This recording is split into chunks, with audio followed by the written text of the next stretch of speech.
Hi అందరికీ నమస్కారం. Kiran TV ఏదైతే చెప్పిందో అదే జరిగింది. అల్లు అర్జున్ గారు తాజాగా ట్వీట్ చేశారు. శ్రీతేజ్ త్వరగా కోలుకోవాలి, త్వరలో కలుస్తా. ఇది అల్లు అర్జున్ గారు చేసిన ట్వీట్.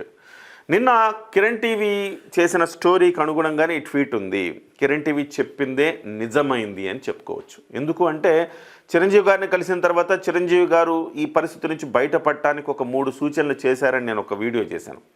ఆ 3 సూచనలు, ఒకటి ఆ కుటుంబాన్ని కలవటం, 2 వాళ్ళకు ఆర్థిక సహాయం పెంచటం, 3 న్యాయపరంగా ఉన్న అవకాశాలను పరిశీలించి న్యాయపరంగా ముందుకు వెళ్ళటం. ఈ 3 అవకాశాలను పరిశీలించాలి అని చెప్పేసి చిరంజీవి గారు చేసిన సూచన మేరకు అల్లు అర్జున్ గారు ఇమ్మీడియట్గా యాక్షన్లోకి దిగారు. దిగితే ఆయనకు ఎదురైన అనుభవం ఏంటంటే టెక్నికల్ రీజన్స్తో కలవకూడదు అని చెప్తున్నారట. ఆయన చేసిన ట్వీట్ ఏంటంటే, I remain deeply concerned about young Sritej who is under constant medical care after the unfortunate incident. Due to the ongoing legal proceedings, I have been advised not to visit him and his family at this time. My prayers remain with them and I remain committed to taking responsibility for addressing the medical and family needs.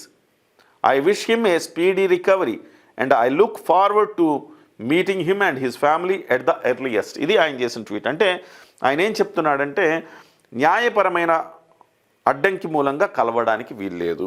వాస్తవానికి కలవాలని చిరంజీవి గారి సూచన మేరకు కలవాలని ప్రయత్నం చేసినప్పటికీ న్యాయ నిపుణులు ఏం చెప్పారంటే, న్యాయ ప్రక్రియ ప్రకారం ఒకసారి బెయిల్, మధ్యంతర బెయిలు లేదా బెయిల్ వస్తే ఎందుకు ఇస్తారంటే, ఇతను ఎవరైతే విక్టిమ్స్ ఉన్నారో ఆ విక్టిమ్స్ని, సాక్షులను, బాధితులను ప్రభావితం చెయ్యడు అని నమ్ముతూ కోర్టు బెయిల్ ఇస్తుంది. అలా ప్రభావితం చేస్తారు అంటే బెయిల్ ఇవ్వదు. బెయిల్ ఇవ్వద్దు అని చెప్పేవాళ్ళు ఏం వాదిస్తారు, అతను బయట ఉంటే సాక్షులను, బాధితులను ప్రభావితం చేస్తాడు కాబట్టి మీరు బెయిల్ ఇవ్వద్దు, లోపలే ఉంచండి అని చెప్తారు.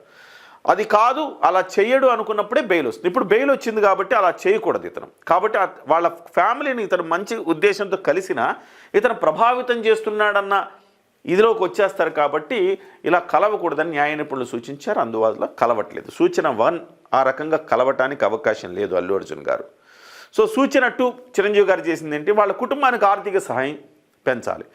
బహుశా అల్లు అర్జున్ గారు నేరుగా కలవకపోవచ్చు, కలవలేకపోవచ్చు, కానీ అల్లు అర్జున్ గారి తరపున అల్లు అర్జున్ గారి బంధువర్గము, మిత్ర బృందము ఎవరైనా ఆ కుటుంబానికి సాయాన్ని పెంచి, సో ఇంత సాయం మీకు చేస్తాము, భవిష్యత్తుకు భరోసా ఇస్తాము. ఎందుకంటే తల్లి బిడ్డ కూడా చావు బతుకుల మధ్య, బతుకుతాడో లేదో తెలియదు. ఇప్పుడున్న సిచ్యువేషన్లో డాక్టర్లు చెప్పడం ఏంటంటే, చాలామంది చెప్తున్నారు బ్రెయిన్ డెడ్ కాలేదు, కానీ ఒక దశలో పిల్లాడు బతుకుతున్నాడు, ఊపిరి తీసుకోగలుగుతున్నాడు అని వెంటిలేటర్ తీసేసిన తర్వాత మళ్ళీ వెంటిలేటర్ అవసరమైంది, మళ్ళీ ఊపిరి తీసుకోలేనంత పరిస్థితి వచ్చారు, మళ్ళీ వెంటిలేటర్ పెడితే ఇప్పుడు సిచ్యువేషన్ ఏంటంటే బ్రెయిన్ పనిచేస్తూనే ఉంది, కానీ సొంతంగా ఊపిరి తీసుకునే అవకాశం ఆ పిల్లాడికి లేకుండా పోయింది. కాబట్టి ఇప్పుడు ఒక రకంగా కోమాలో ఉన్నట్టు. కోమాలో ఉండేవాళ్ళు ఎప్పటికైనా బతకచ్చు, బతకకపోవచ్చు. వైద్యులు చెప్తారు. సో కోమాలో ఉండినా ఎప్పటికీ బతకరు అనేది కూడా ఒక స్టేట్మెంట్ చేయొచ్చు వాళ్ళు. లేదు, కోమాలో ఉంటే ఒక సంవత్సరమో లేకపోతే 2 ఏళ్లకు కోమా నుంచి బయటకు రావచ్చు అని కూడా చెప్పచ్చు. ఎందుకంటే మనం శంకర్ దాదా ఎంబీబీఎస్ చూసినప్పుడు అందులో ఒక పిల్లాడు కోమాలో ఉంటాడు. సడన్గా చిరంజీవి గారు ఆ క్యారెక్టర్ శంకర్ దాదా ఎంబీబీఎస్లో ఆయన ఆ పిల్లాడిని ప్రేమతో పలకరించినప్పుడు ఆ పిల్లాడిలో కదలికొచ్చి లేస్తాడు కదా. అంటే అలాంటి సంఘటనలు కూడా ఉన్నాయి. సో మరి శ్రీతేజ్ పరిస్థితి ఏంటనేది ఇంకా డాక్టర్లు క్లారిటీ ఇవ్వలేదు.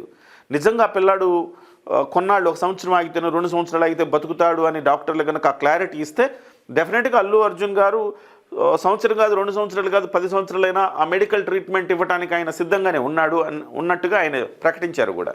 సో బట్ ఆ పిల్లాడు ఎంతవరకు ఉంటారు? సో ఈ పరిస్థితుల్లో ఆ తండ్రి కూతురికి భవిష్యత్తు మీద భరోసా ఇవ్వాల్సిన అవసరం ఉంది. కాబట్టి వాళ్ళకు ఆర్థికంగా, ఒక తల్లిని కొడుకుని వాళ్ళిద్దరు చనిపోయినందుకు మిగిలిన 2 కుటుంబ సభ్యులకు ఆర్థికంగా బతికినంత కాలం ఎటువంటి ఇబ్బంది లేకుండా బతికేలా చేయటానికి కావలసిన ఒక ఆర్థిక సహాయం చేయాల్సిన అవసరం ఉంది. అది అల్లు అర్జునే నేరుగా చేయలేకపోవచ్చు, కానీ ఇప్పుడున్న పరిస్థితులు వేరుగా చేసే అవకాశం ఉంది. 2 3వ అంశం చిరంజీవి గారు చెప్పినట్టే న్యాయపరమైన అంశాలు. ఎందుకంటే పెట్టిన సెక్షన్లకు సంబంధించి, సో ఆ సెక్షన్లు చాలా బలమైన సెక్షన్లు పెట్టారు, ఇలాంటి పెట్టకూడదన్న వాదన కూడా న్యాయ నిపుణులు వ్యక్తం చేస్తూ ఉన్నారు. ఈ పరిస్థితుల్లో ఆ సెక్షన్లు ఇలా కరెక్ట్ కాదు, ఆ సెక్షన్లను తేల్చగలిగితే అల్లు అర్జున్ సేఫ్ అవుతారు.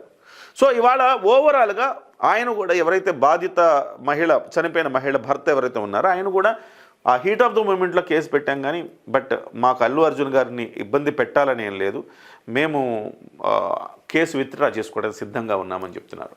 అంటే ఇక్కడ కోర్టులు న్యాయం ఇవన్నీ అంటే కోరుండి కావాలని చేసిన ఒక హత్య కాదు, అది పొరపాటుగా జరిగిన హత్య.